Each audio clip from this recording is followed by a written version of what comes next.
ಕಟಕ ರಾಶಿ ರಾಶಿಯಾಧಿಪತಿಯಾಗಿರ್ತಕ್ಕಂಥ ಚಂದ್ರ ಕಟಕ ರಾಶಿಯವರಿಗೆ ಪುನರ್ವಸು ನಕ್ಷತ್ರ, ಪುಷ್ಯ ನಕ್ಷತ್ರ, ಆಶ್ಲೇಷ ನಕ್ಷತ್ರ, ಶನಿಯ ಸಂಚಾರದ ಫಲಾಫಲಗಳನ್ನು ನಾವು ನೋಡೋಕೆ ಹೋದಾಗ 9ನೇ ಮನೆಯ ಸ್ಥಾನದಲ್ಲಿ ಶನಿ ಸಂಚಾರ ಆಗ್ತಾ ಇರ್ತಕ್ಕಂಥದ್ದು ಭಾಗ್ಯಸ್ಥಾನ ಅಂತ ಹೇಳ್ತೀವಿ. ಭಾಗ್ಯಸ್ಥಾನದಲ್ಲಿ ತುಂಬಾ ಒಳ್ಳೆಯದಾಗುತ್ತೆ. ಆದರೆ ಈ ಒಂದು ಸಮಯಕ್ಕೆ ಅನುಸಾರವಾಗಿ ನಾವು ನೋಡೋಕೆ ಹೋದಾಗ ಶನಿಯ ಒಂದು 7 ಮತ್ತು 8ರ ಅಧಿಪತಿಯಾಗಿರ್ತಕ್ಕಂಥವರು 11, 3, 5ರ ದೃಷ್ಟಿ ಇರ್ತಕ್ಕಂಥ ಈ ಸಮಯಕ್ಕೆ ನೋಡೋಕೆ ಹೋದಾಗ ಒಂದಷ್ಟು 60% ದೋಷ ಅಂತ ಹೇಳುತ್ತೆ, 40% ಶುಭ ಇರತಕ್ಕಂಥ ಒಂದು ರಾಶಿ ಕೂಡ ಇದಾಗಿರುತ್ತೆ. ಅನಿರೀಕ್ಷಿತ ಆರ್ಥಿಕ ಲಾಭ ಬರುತ್ತೆ, ಅಷ್ಟೇ ನಷ್ಟ ಕೂಡ ಆಗುತ್ತೆ. ಉದ್ಯೋಗದಲ್ಲಿ ಸಣ್ಣ ಪುಟ್ಟ ತೊಂದರೆಗಳಾಗ್ತಕ್ಕಂಥ ಸಾಧ್ಯತೆ ಇರುತ್ತೆ. ಪರಂಪರಾಗತ ಆಸ್ತಿಯ ವಿಷಯದಲ್ಲಿ ಜಾಗೃತಿಯನ್ನು ತಾವು ವಹಿಸಬೇಕು. ವಿದೇಶ ಪ್ರಯಾಣ ಯೋಗ ಇರುತ್ತೆ. ಸಂಗಾತಿಯ ಆದಾಯದಲ್ಲಿ ಏರಿಕೆ ಆಗ್ತಕ್ಕಂಥ ಸಾಧ್ಯತೆ ಕೂಡ ಇರುತ್ತೆ. ಹಾಗೆ ವಿವಾಹ ವಿಷಯಗಳಲ್ಲಿ ಸ್ವಲ್ಪ ಪೋಸ್ಟ್ಪೋನ್ ಆಗ್ತಕ್ಕಂಥ ಒಂದು ಸಾಧ್ಯತೆ ಕೂಡ ಇರುತ್ತೆ. ಆರೋಗ್ಯದಲ್ಲಿ ಏರುಪೇರು ಕೂಡ ಆಗ್ತಕ್ಕಂಥ ಯೋಗ, ಹೊಸ ವ್ಯಾಪಾರಕ್ಕೆ ಪ್ರಯತ್ನ ಪಡ್ತಕ್ಕಂಥ ಯೋಗ, ಹಳೆಯ ಬಾಕಿ ವಸೂಲಿ ಆಗ್ತಕ್ಕಂಥ ಯೋಗ ಕೂಡ ಇರುತ್ತೆ. ಅಣ್ಣ ತಮ್ಮಂದಿರ ಜೊತೆ ಒಂದು ಒಳ್ಳೆಯ ಬಾಂಧವ್ಯಗಳು ಏರ್ಪಡ್ತಕ್ಕಂಥ ಒಂದು ಸಂದರ್ಭ ಕೂಡ ಇದಾಗಿರುತ್ತೆ. ಹಾಗೆಯೇ ಆ 5ರ ದೃಷ್ಟಿ ಇರ್ತಕ್ಕಂತಹ ಒಂದು ಶನಿ ಭಗವಾನರನ್ನು ನೋಡೋಕೆ ಹೋದಾಗ ನಿರ್ಧಾರಗಳು ಚೆನ್ನಾಗಿರುತ್ತೆ. ನಿರ್ಧಾರಗಳು ಆರೋಗ್ಯದಲ್ಲಿ ಸಣ್ಣ ಪುಟ್ಟ ಏರುಪೇರು ಬಂದರೂ ಸಹ ಕೀರ್ತಿ ಪ್ರತಿಷ್ಠೆಗಳಿಗೆ ಭಾಜನರಾಗ್ತೀರಾ. ರಾಜಕೀಯ ಪ್ರಗತಿ ಇರ್ತಕ್ಕಂಥ ಒಂದು ಸಂದರ್ಭ ಕೂಡ ಇರುತ್ತೆ. ಹಾಗೆ ವಾಹನ ಯೋಗ ತುಂಬ ಚೆನ್ನಾಗಿದೆ. ಒಂದಷ್ಟು ಶೋಕದ ವಾರ್ತೆಗಳು ಅಂದರೆ ಸಂಬಂಧಿಕರ ಅಲ್ಲಿ ಏನಾದರೂ ತೊಂದರೆಗಳೇ ಒಳಪಟ್ಟು ಒಂದಷ್ಟು ಶೋಕದ ವಾರ್ತೆಗಳು ಕೂಡ ಕೇಳಬೇಕಾಗಿರ್ತಕ್ಕಂಥ ಸಾಧ್ಯತೆ ಇರುತ್ತೆ. ಒಂದು ಕೆಲವು ಸಮಯದಲ್ಲಿ ಮಕ್ಕಳ ಜೊತೆ ಸಣ್ಣ ಪುಟ್ಟ ಕಲಹಗಳು ಕೂಡ ಉಂಟಾಗ್ತಕ್ಕಂಥ ಸಾಧ್ಯತೆ ಇರುತ್ತೆ. ಈ ರಾಶಿಯವರಿಗೆ ಸ್ವಲ್ಪ ದೈವ ಮಾರ್ಗ ಜಾಸ್ತಿ ಆಗುತ್ತೆ, ಆಧ್ಯಾತ್ಮಿಕ ಪ್ರಗತಿ ಆಗುತ್ತೆ. ಎಲ್ಲೋ ಒಂದು ಕಡೆ ಏನು ಪ್ರಪಂಚ ಸಾಕಪ್ಪ ಅಂತಕ್ಕಂಥ ಭಾವನೆಗಳು ಕೂಡ ಈ ರಾಶಿಯವರಿಗೆ ಬರುತ್ತೆ.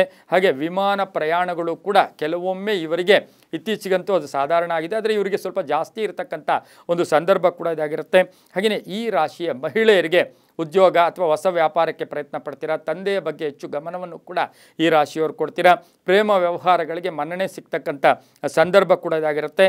ಹಳೆಯ ಕಲಹಗಳು ಇತ್ಯರ್ಥ ಆಗುತ್ತೆ. ಹೊಸ ಲೇವಾದೇವಿಗಳಿಗೆ ಪ್ರಯತ್ನ ಪಡ್ತೀರಾ. ಶಿಕ್ಷಕರಿರ್ಬೋದು, ಹಾಗೆ ಎಲ್ಲೋ ಒಂದು ಕಡೆ ವ್ಯಾಪಾರ ಮಾಡ್ತಕ್ಕಂಥ ದಿನಸಿ ವ್ಯಾಪಾರಿಗಳಿಗಿರ್ಬೋದು, ಬಹುವಿಶೇಷವಾಗಿ PR ಅಂತ ಏನು ಕರಿತೀವಿ, ನಾವು PRO ಅಂತ ಏನು ಕರಿತೀವಿ ಅವ್ರು ಇರ್ಬೋದು, ಪತ್ರಕರ್ತರು ಇರ್ಬೋದು, ಅವರಿಗೆಲ್ಲ ಸಾಕಷ್ಟು ಶುಭ ಆಗ್ತಕ್ಕಂಥ ಸಂದರ್ಭ ಸಹ ಕಟಕ ರಾಶಿಯವರಿಗೆ ಶನಿ ಸಂಚಾರದ ಫಲಗಳು ಕೂಡ ಆಗಿರ್ತಕ್ಕಂಥ ಸಾಧ್ಯತೆ ಇರುತ್ತೆ.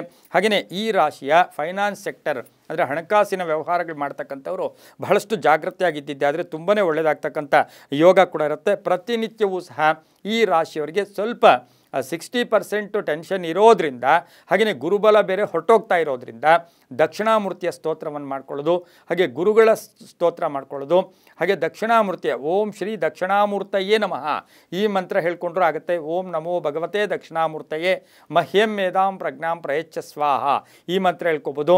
ಗುರುವಾರ ಕಡಲೆಯಿಂದ ಮಾಡಿದಂಥ ಆಹಾರವನ್ನು ಅಥವಾ 54 ಕಡಲೆಯಿಂದ ಮಾಡಿದಂಥ ಆಹಾರವನ್ನು ದಕ್ಷಿಣಾಮೂರ್ತಿಗೆ ಅರ್ಪಣೆ ಮಾಡೋದು, ದಕ್ಷಿಣಾಮೂರ್ತಿಯ ಹೆಸರಲ್ಲಿ ಒಂದು ದೀಪವನ್ನು ಹಚ್ಚತಕ್ಕಂಥದ್ದು, ಇದರಿಂದ ಸಾಕಷ್ಟು ಶುಭ ಆಗ್ತಕ್ಕಂಥ ಯೋಗ ಕೂಡ ಇರುತ್ತೆ.